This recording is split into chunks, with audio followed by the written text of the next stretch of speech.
بسم اللہ الرحمن الرحیم۔ اللہم صلی علی محمد النبی الامی وعلی آلہ وبارک وسلم۔ السلام علیکم ناظرین کرام، سفر کا مہینہ اختتام پذیر ہونے والا ہے اور چند ہی دن باقی ہیں۔ آج کی اس ویڈیو میں آپ کو کالے چنوں کے صدقے کے حوالے سے بتائیں گے کس طرح بزرگان دین نے اپنی زندگی میں اس عمل کو کر کے اللہ تعالیٰ کی قربت اور معیت کو پایا ہے اور دنیا و آخرت کی بلاؤں سے چھٹکارا حاصل کیا ہے۔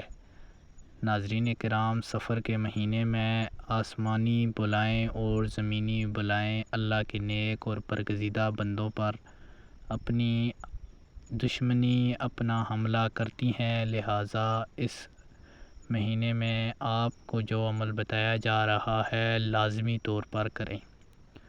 عمل آپ کی خدمت میں پیش کرتے ہیں کہ آپ نے چنے لے لینے ہیں۔ کالے چنے بازار سے آسانی سے مل جاتے ہیں اور ان چنوں کو پکا کر رکھ لینا ہے۔ اس کے بعد آپ نے باوضو ہو کر چنے رکھ کر اللہ کے حضور اول آخر 11 مرتبہ درود شریف پڑھنا ہے اور قرآن پاک کی یہ 3 صورتیں آپ کو بتا رہے ہیں، ان کا معمول کرنا ہے۔ سب سے پہلے بسم اللہ الرحمن الرحیم کے ساتھ آپ نے سورہ کوثر پڑھنی ہے 3 مرتبہ۔ پھر آپ نے دوسری صورت جو ہے وہ ہے سورہ فلق، قرآن پاک کی آخری صورت سے پہلے جو صورت ہے۔ اس کے بعد آپ نے تیسری صورت پڑھنی ہے سورہ ناس۔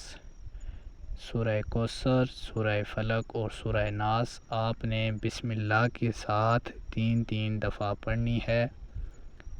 آپ نے ان صورتوں کے اختتام کے بعد اللہ تعالیٰ کے حضور اپنی ذات پیش کر کے دعا کرنی ہے۔ جو بھی آپ کا کام ہو، جو بھی آپ کی مصیبت ہو، جو بھی آپ کی دعا ہو، انشاءاللہ تعالیٰ قبول ہوگی۔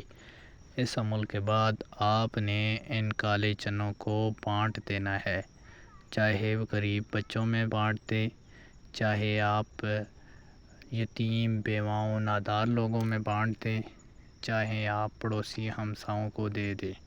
انشاءاللہ تعالیٰ آنے والا سال، آنے والا ہر لمحہ اللہ تعالیٰ کی رحمت اور قربت میں ہوگا۔